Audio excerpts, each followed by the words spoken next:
Oui, la première visite qu'a faite la nouvelle première ministre hier, c'était à l'Hôtel de Ville de Québec. Le maire de Québec qui l'a accueilli, est-ce qu'on doit le considérer comme privilégié? En tout cas, il est avec nous. Bruno Marchand. Monsieur le maire, bonjour. Je suis privilégié d'être avec vous ce matin. Ah, ben oui, peut-être aussi.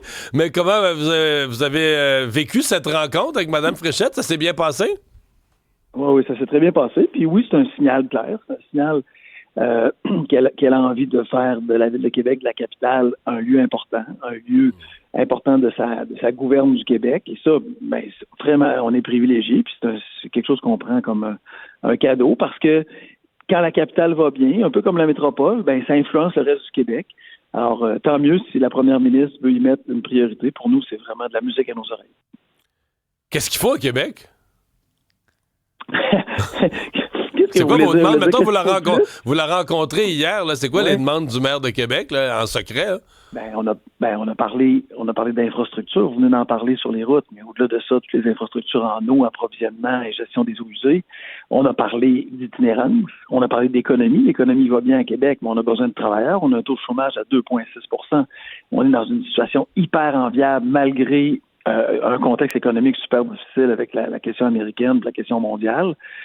On a parlé de différents besoins en mobilité. Alors, il n'y a rien de surprenant parce que c'est des thèmes que j'aborde 1001 fois dans chacun des points de presse, mais avec des solutions précises. On lui a expliqué, entre autres, parce qu'elle est très soucieuse d'amener plus d'argent dans les PME en donnant des contrats à des entreprises du Québec. On lui a expliqué comment, à Québec, on est passé de 58 % de nos approvisionnements à plus que maintenant 63 %, puis on s'en va vers 70 % pour des entreprises d'ici, et à quel point ça amenait de l'argent dans les poches de nos entreprises et que des contrats publics devaient... La Ville de Québec va servir de modèle au gouvernement du Québec pour l'achat local. Oui, exactement. Et elle a pris le nom, puis là, j'ai dit qu'on gardait notre spécialiste, mais qu'on avait fait des pieds et des mains pour arriver là.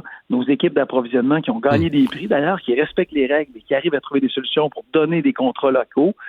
Honnêtement, c'est un exemple à suivre, là.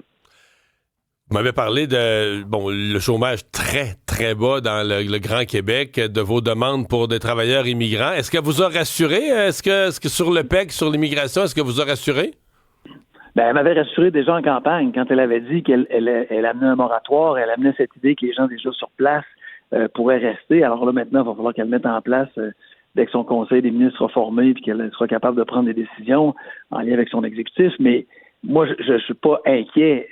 Sa ligne clairement émise en campagne nous amène à dire il faut faire en sorte de prendre soin des gens qui sont ici, se poser des questions sur notre capacité d'accueil, j'ai aucun problème.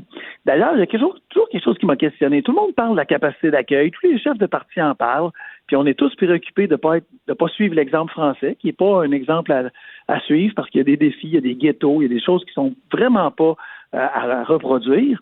Mais savez-vous quoi, M. Dumont, il n'y a personne qui parle de statistiques de données. Donc, un immigrant ici, on sait s'il vient du Cambodge ou s'il vient du Pérou, mais on ne sait pas s'il est heureux, on ne sait pas s'il travaille, on ne sait pas si ses enfants réussissent à l'école, on ne sait pas s'il est intégré dans sa communauté. Là. Ouais. Toutes ces données-là, mais on sait que s'il est dans la région de Montréal, les risques sont élevés qu'il s'intègre à l'anglais. C'est ça qu'on sait. Oui, mais à Québec, c'est pas le cas. À Québec, c'est pas le cas, j'en conviens. Oui, donc, mais moi, je pense qu'avant de parler de... parlons de capacité d'accueil, ça me va, mais en même temps, allons avec chercher des données. Bon, je comprends. Allons dire qu'est-ce qu'on réussit, qu'est-ce qu'on réussit pas, puis ce qu'on fait pas de bien sur l'intégration, parce que moi, je le répète, là, accueillir tout azimut en se disant, parce qu'on a donné une carte soleil, parce qu'on a donné un manteau d'hiver, la personne, elle a une job, elle va s'intégrer, c'est pas vrai. La France a démontré que c'était pas vrai. Alors, il faut faire mieux que les autres. Si on accueille des gens qui viennent ici nous prêter main forte, et moi, je pense que ces gens-là sont précieux, oui, pour savoir le nombre, pour savoir comment on fait pour que ces gens-là soient heureux ici, intégrés dans leur communauté et pas dans un ghetto. Le troisième lien, est-ce que vous êtes plus à l'aise? Je sais que vous n'êtes pas un fan là, du troisième lien, on n'apprendra rien à personne, là, mais est-ce que sa vision de remettre ça au privé, de le déplacer dans l'Est, qui vient moins encombré chez votre coin, là, déjà encombré autour de Robert Bourassa, est-ce que ça vous plaît plus ou déplaît moins? Au centre, c'est compliqué. Alors, il y avait deux possibles tracés, là, mais le corridor central était compliqué, notamment celui qui franchissait la ville puis qui faisait, pour l'instant, une espèce de décarie de ce qu'on en comprenait à Québec qui marchait pas du tout. Fait que oui, ça, c'est rassurant. Elle veut amener le privé parce qu'il y a un coût à ça. Alors, à voir, vous en parliez avec le péage sur les routes juste avant, à voir comment ça peut être rentable ou en tout cas, ça peut aider financièrement l'État à construire quelque chose. La question est toujours à l'est, c'est où? C'est ça le problème.